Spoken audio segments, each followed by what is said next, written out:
오늘 저에게 주신 하나님의 말씀은 고린도전서 1장 1절에서 9절 말씀입니다. 신약성경 263페이지 고린도전서 1장 1절로 9절 말씀 우리 함께 보시도록 하겠습니다. 제가 봉독합니다. 하나님의 뜻을 따라 그리스도 예수의 사도로 부르심을 받은 바울과 형제 소스데네는 고린도에 있는 하나님의 교회 곧 그리스도 예수 안에서 거룩하여지고 성도라 부르심을 받은 자들과 또 각처에서 우리의 주 곧 그들과 우리의 주 되신 예수 그리스도의 이름을 부르는 모든 자들에게 하나님 우리 아버지와 주 예수 그리스도로부터 은혜와 평강이 있기를 원하노라. 그리스도 예수 안에서 너희에게 주신 하나님의 은혜로 말미암아 내가 너희를 위하여 항상 하나님께 감사하노니 이는 너희가 그 안에서 모든 일 곧 모든 언변과 모든 지식의 풍족함으로 그리스도의 증거가 너희 중에 견고하게 되어 너희가 모든 은사의 부족함이 없이 우리 주 예수 그리스도의 나타나심을 기다림이라. 주께서 너희를 우리 주 예수 그리스도의 날에 책망할 것이 없는 자로 끝까지 견고하게 하시리라. 너희를 불러 그의 아들 예수 그리스도 우리 주와 더불어 교제하게 하시는 하나님은 미쁘시도다. 아멘. 살아계신 하나님의 말씀입니다. 우리 잠시 기도하고 하나님의 말씀 듣도록 하겠습니다. 사랑의 하나님 아버지, 주님의 전으로 저희를 다시금 불러 모아 주시고 주님의 말씀이 선포될 수 있는 이 시간, 주님의 말씀을 들을 수 있도록 저희를 인도하심을 감사합니다. 오로지 주님의 음성만 듣게 하여 주시옵소서. 그리고 주님의 말씀대로 살아가게 하여 주시옵소서. 예수 그리스도의 이름으로 기도드리옵나이다. 아멘. 교회력으로 보면 오늘이 주현절 후 둘째 주일입니다. 여기에 들어오시게 되면 아마 제 그 강대상 앞에 있는 이거나 이런 것들이 계속해서 색깔이 조금씩 변해가는 것을 보실 거예요. 주현절은 사실 하얀색입니다. 그래서 지지난 줄까지 하얀색으로 이렇게 돼 있다가 이제 색깔이 변했는데 교회력은 사실 주님의 주 예수 그리스도의 그 삶을 토대로 이렇게 짜여지면서 우리가 예수님의 삶을 따라갈 수 있도록 해주고 있거든요. 주현절은 주님이 나타나신 그 절기입니다. 공연절이라고 하기도 하고요. 공식적으로 나타난 날. 예수님의 그 신성이 최초로 공식적으로 나타난 날을 기리는 그러한 날입니다. 그래서 서방교회에서는 보통 1월 6일 정도로 이렇게 하는데 서방교회에서는 이 날이 동방박사가 예수님을 찾아온 날이라고 기념을 하고요. 동방교회에서는 세례 요한이 예수님께 세례를 베푼 날로 이렇게 이야기를 합니다. 물론 주님께서 세례를 받으신 주님의 수세일은 서방교회에서 따로 지키기도 하고요. 여기 중요한 게 나타냄입니다. 예수 그리스도께서 하나님의 아들로 나타나시는 것. 여기에는 그 가나의 혼인잔치의 그 첫 번째 이적도 사실 포함이 됩니다. 첫 번째 이적으로 예수님께서 자기의 영광을 드러내시고 제자들이 그를 믿기 시작하였다라고 한 그 대목처럼 아까도 말씀드렸지만 흰색입니다. 순결, 거룩함, 완전, 위엄, 영광, 즐거움 등을 상징하는 그런 하얀색. 그래서 예수 그리스도께서 나타나셨다라는 그 의미가 우리에게 어떻게 다가오는가? 여러분, 그것은 하나님의 사랑을 우리에게 표현한다라고 저는 생각을 합니다. 지난 2주 동안 저희가 계속해서 봤지만 성육신이 되어서 우리와 함께 거하신 그 예수님 하나님의 사랑, 우리는 이 사랑을 항상 붙들고 나아가야 될 줄로 믿습니다. 그리고 이 사랑으로 인하여 주연절이 지난 지금 우리는 살아나갈 수 있습니다. 주연절이 지나면 사순절이 되기 전까지 일반적인 시간을 우리는 보냅니다. 근데 아까도 말씀드렸지만 일반적인 시간 한때의 색상은 녹색이거든요. 녹색인 이유가 녹색은 성장을 의미하기 때문입니다. 그래서 우리는 성장하는 이 시기를 지금 지나고 있는 것입니다. 자라나는 시기, 우리가 신앙적으로 자라나는 그러한 시기. 그렇다면 어떻게 신앙적으로 자라날 수 있을까? 여러분, 우리가 신앙으로 더욱더 성숙해지고 우리의 믿음이 자라나가는 데는 우리가 스스로 할 수 있는 것이 아니라 하나님의 사랑과 신실하심 속에서 우리는 자랄 수 있다라는 겁니다. 우리가 노력해서가 아니라 하나님의 은혜로 말미암아. 그래서 오늘 저에게 주신 그 본문이 바로 이것을 저에게 가르쳐 주고 있다라는 것이죠. 하나님의 신실하심, 그것을 통해서 우리가 성장해 나아가는 그 모습. 근데 오늘 저희가 본 이 고린도전서뿐만이 아니라 오늘 해당되는 다른 그 말씀들, 요한복음 1장 29절에서 42절 말씀, 그리고 이사야서 49장 1절에서 7절 말씀, 다 같은 그런 주제로 저에게 말씀해 주고 있습니다. 그 주제가 뭐냐면 하나님께서 우리를 부르셨다라는 겁니다. 하나님께서 우리를 부르시고 그리고 부르신 것뿐만이 아니라 하나님은 신실하신 하나님이시다. 여러분, 먼저 하나님께서 우리를 부르셨습니다. 내가 하나님을 찾은 게 아니고요, 우리가 하나님을 찾은 게 아니고 하나님께서 우리를 먼저 불러주셨다라는 거예요. 여러분, 인간은 절대로 하나님을 먼저 찾는 법이 없습니다. 죄 때문에 하나님으로부터 멀어진 저희는 절대로 하나님을 찾지 않아요. 그런데 하나님께서는 우리를 긍휼히 여겨주시고 우리를 먼저 찾아주셨다라는 겁니다. 그리고 하나님께서 우리를 먼저 찾아주신 것뿐만이 아니라 우리를 그렇게 하나님께서 불러주셨는데 우리가 그 부르심에 합당한 삶을 살 수 있도록 하나님께서 은혜로 우리를 도와주신다라는 그 말씀입니다. 필요한 것들을 공급해 주시고 하나님께서 우리를 책임져 주신다라는 거예요. 여러분, 이 두 가지 주제, 하나님께서 우리를 부르셨고 하나님께서 신실하시기 때문에 우리를 책임져 주신다, 이 두 가지 주제에 대해서 조금 더 깊이 살펴보도록 하겠습니다. 여러분, 하나님께서 우리를 불러주시는데요, 하나님의 부르심, calling, 이런 단어를 들으면 여러분들은 무엇이 연상이 되시나요? 보통 calling이라고 하면, 하나님께서 부르셨다, calling이라고 하면 대부분 제가 아시는 분들은 사역자로 부르심을 받은 거에 대한 그런 것들을 먼저 떠오르시더라고요. 당신 언제 콜링 받았습니까? 라는, 이거는 당신 언제 사역자로, 목회자로 부르심을 받았느냐라는 의미로 많이 말씀을 하십니다. 목회자들이 참 많이 받는 그런 질문 중에 하나가 언제 콜링을 받으셨고 언제 소명을 받으셨는가, 어떻게 해서 목회할 생각을 하셨습니까? 라는 그런 질문들을 참 많이 받아요. 여러분, 대부분의 목사님들이 이럴 때 그 상황에 따라서 답이 바뀝니다. 다른 답이 아니라 어떨 때는 짧게 대답할 때도 있고요, 어떨 때는 길게 설명할 때도 있어요. 내가 이 사람과 얼마나 대화를 하고 싶냐에 따라서, 어느 목사님의 글을 이렇게 읽다 보니까 비행기를 타고 가는데 옆에 사람이 물어보더래요. 뭐 하냐고.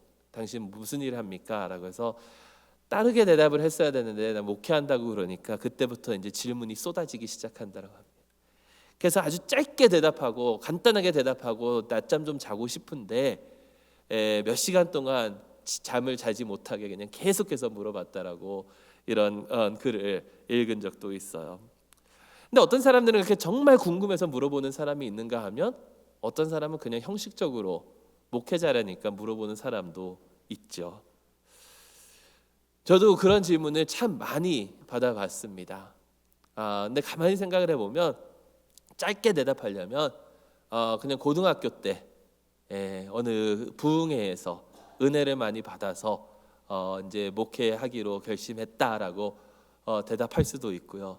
길게 얘기하려면 태어날 때부터 우리 아버지께서 목회를 하셨고 거기서부터 시작해서 이제 초등학교 때 방배동에 있는 총신대에서 이제 생활을 하면서 거기서 다니던 교회가 대부분 그 신학교에서 일하시던 분들이 참석하는 그런 교회였거든요. 그러다 보니까 제 친구들은 다 목사님 아들들이에요.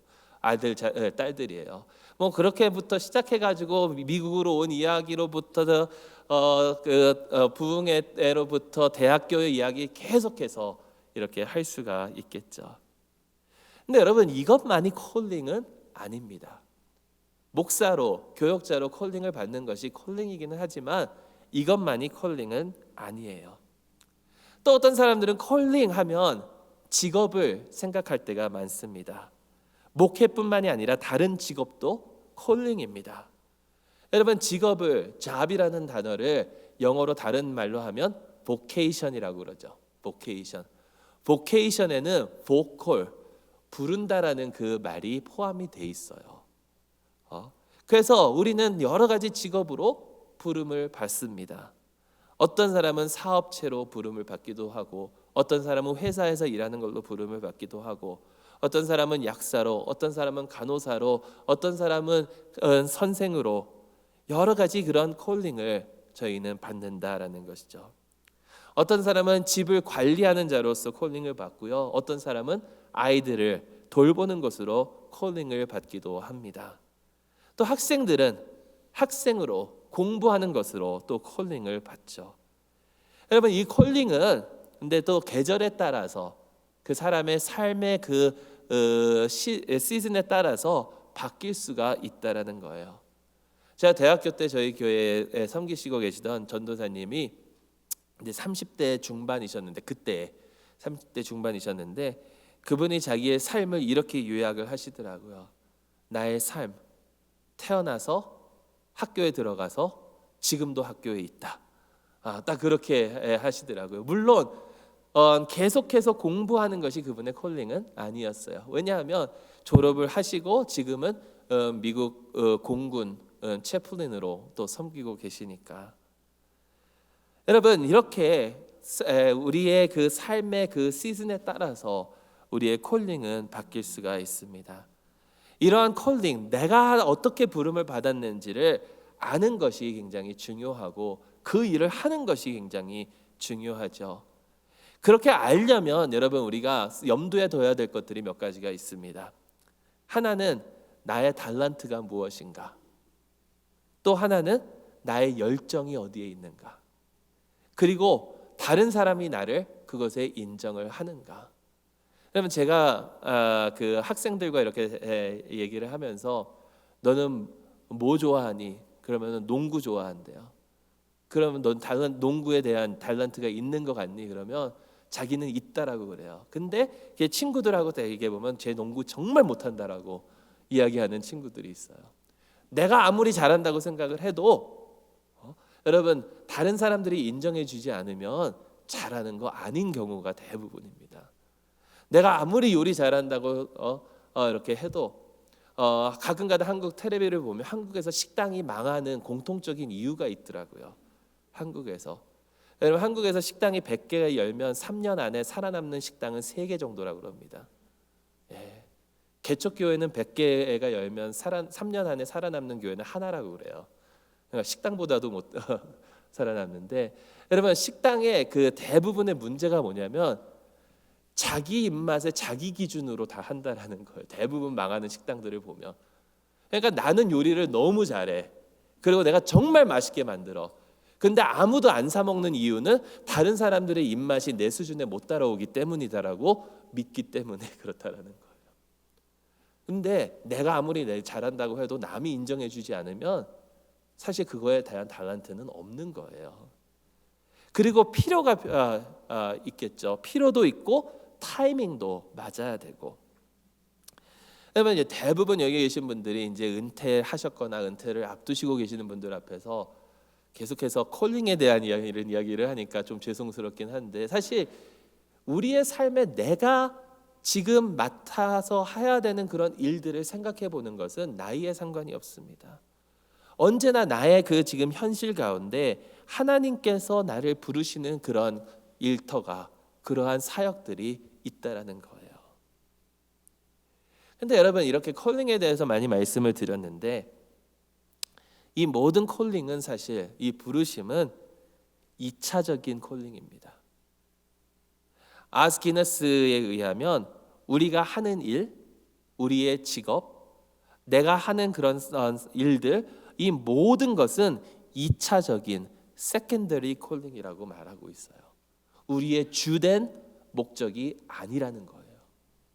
주된 콜링이 아니라는 겁니다. 그렇다고 해서 중요하지 않다라는 게 아닙니다. 중요합니다. 중요해요. 내가 섬김을 잘해서 섬기는 데에, 내 베푸는 데에 콜링을 받았으면 베푸는 것이 중요합니다. 그렇지만 하나님께서 다 그렇게 우리를 불러주셨기 때문에, 그렇지만 그것이 우리의 삶의 프라이머리, 주된 콜링이 아니라는 거예요. 그럼 주된 콜링이 무엇일까? 가장 으뜸된 우리의 삶의 가장 중요한 콜링이 무엇일까? 여러분, 아스 기너스는 이걸 뭐라고 얘기하냐면 우리의 주된 콜링은 예수님의 제자가 되는 것이라는 겁니다. 예수님의 제자가 되는 것. 나의 직업, 내가 하는 일들, 이런 것들은 중요해요. 하지만 그것은 세컨더리예요. 2차적인 거예요. 가장 중요한 것은 예수님의 제자가 되는 것입니다. 그래서 아스기너스는 이렇게 얘기합니다. 예수님 그리스도의 제자로서 우리의 주된 부르심은 그분으로 인하여, 그분께로, 그리고 그분을 위한 것이다. 즉 우리의 콜링은요, 우리의 부르심은 하나님께서 먼저 부르신 것이고 하나님께로 부름을 받은 것이고 하나님을 위하여 부름을 받은 것이다라는 거예요. 그러니까 우리가 흔히 콜링을 얘기할 때 나는 콜링을 받았습니다. 예를 들어서 선교자로 콜링을 받았습니다. 어디로 콜링을 받았습니까? 인도네시아로, 필리핀으로, 중동으로 콜링을 받았습니다라고 얘기를 하는데, 우리의 주된 콜링은 무엇으로, 어디로 부름을 받은 것이 아니라 누구에게로 부름을 받았느냐? 바로 하나님께로 우리는 부름을 받았다. 하나님의 제자가 되기 위하여, 예수님의 제자가 되기 위하여 우리는 부름을 받았다라는 거예요. 하나님께서 먼저 우리를 찾아오셔서 하나님께서 먼저 우리를 불러주셨습니다. 하나님을 위하여 불러주셨습니다. 여러분, 이것이 바로 우리의 정체성이고 우리 교회의 정체성입니다. 교회라는 것은 에클레시아, 부름을 받아 나온 자들을 얘기하는 거거든요. 이 세상으로부터 부름을 받아 하나님을 위하여 살도록 부름을 받은, 하나님을 따라 살도록 부름을 받은, 예수님의 제자로 부름을 받은 것이 바로 우리라라는 거예요. 바울은 오늘 고린도전서에 이렇게 부름을 받은 자들을 뭐라고 묘사하냐면 성도라고 묘사합니다. 성도, saints. 여러분, 성도가 뭐예요? 거룩한 자들 아니에요. 거룩한 자들.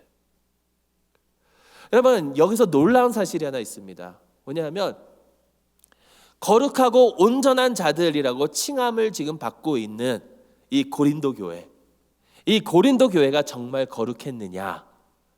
정말 올바르고 모델적인 교회였느냐? 여러분, 오늘 저희가 9절까지 읽었는데 10절부터 뭐가 시작되는지 아세요? 책망이 시작됩니다. 바울이 고린도 교회를 책망하기 시작합니다. 왜? 다툼과 분열이 많은 교회이기 때문에, 서로 싸우는 교회였기 때문에, 파벌 싸움이 일어나고 있는 그런 교회였기 때문에. 그런데 바울은 책망하기 전에 이 교회에다 뭐라고 그러냐면 너희는 거룩한 자들이다, 성도다 라고 이야기하고 있어요. 여러분, 이게 놀라운 사실이에요. 왜냐하면 우리가 하나님 앞에서 거룩해지는 것, 우리가 하나님 앞에서 성도가 되는 것은요, 우리의 잘잘못으로 정해지는 게 아니라는 사실이에요. 우리의 행위로 영향을 받는 게 아니라는 겁니다. 그렇다면 어떻게 거룩하게 되느냐? 예수 그리스도로 말미암아 거룩하게 된다라는 거예요. 예수 그리스도께서 불러주셨기 때문에, 예수 그리스도의 은혜로 말미암아 우리는 거룩하게 될 수 있도록 주님께서 다 허락하여 주시고 주님께서 다 주신다라는 겁니다. 그래서 보세요. 이 성도의 삶이 어떻게 되느냐? 4절부터 9절에 말씀하시는데, 그리스도 예수 안에서 너희에게 주신 하나님의 은혜로 말미암아 내가 너희를 위하여 항상 하나님께 감사하노니, 이는 너희가 그 안에서 모든 일 곧 모든 언변과 모든 지식의 풍족함으로 그리스도의 증거가 너희 중에 견고하게 되어 너희가 모든 은사에 부족함이 없이 우리 주 예수 그리스도의 나타나심을 기다림이라.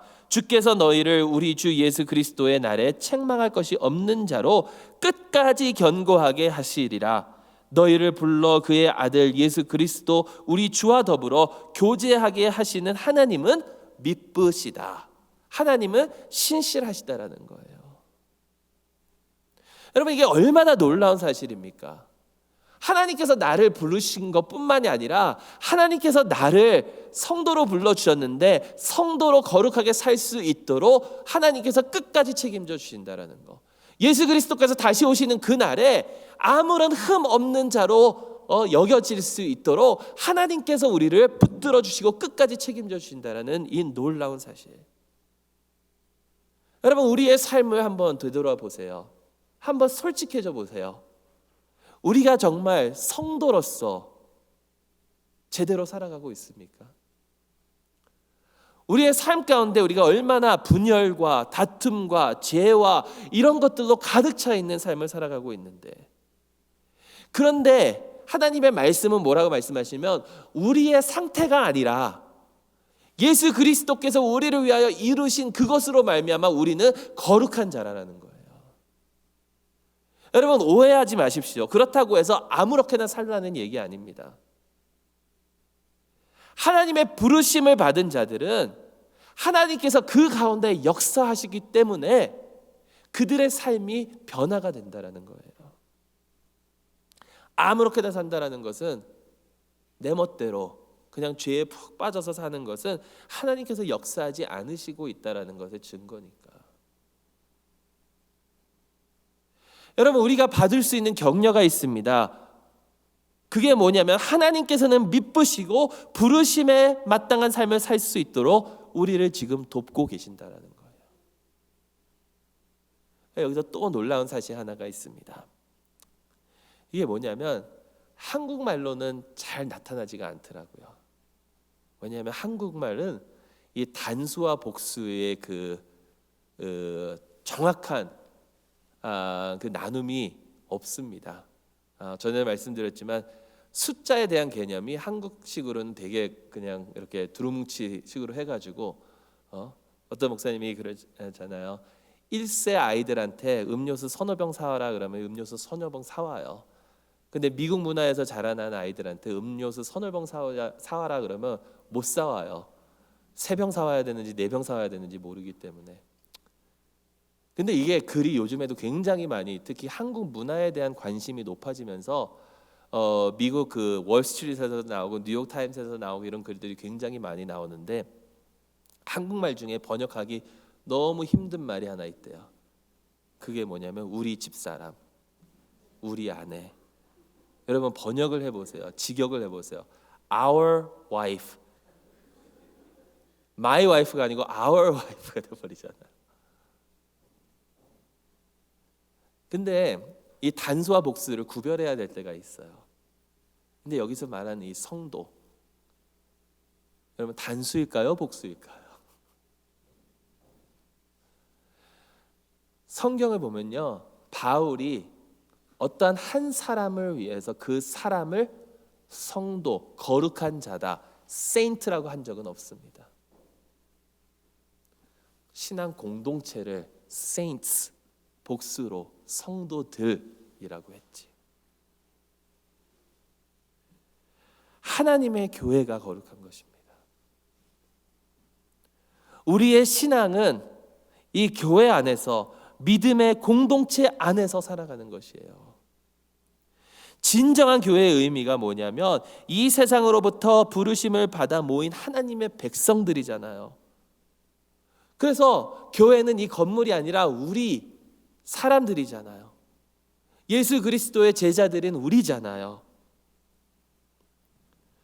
거룩한 하나님의 부르심을 받은 우리가 성도들, 교회라는 거예요. 거룩하다라는 거예요. 그럼 여러분, 서로를 어떻게 대해야 합니까? 여러분, 답이 나오죠.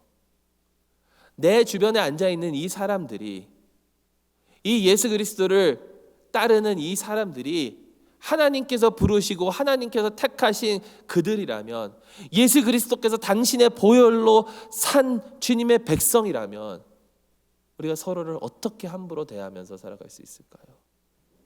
하나님께서 너무도 귀하게 여기시는 그분을 내가 무엇이길래 그들을 욕하고 그들을 대적하며 살아갈 수 있을까요?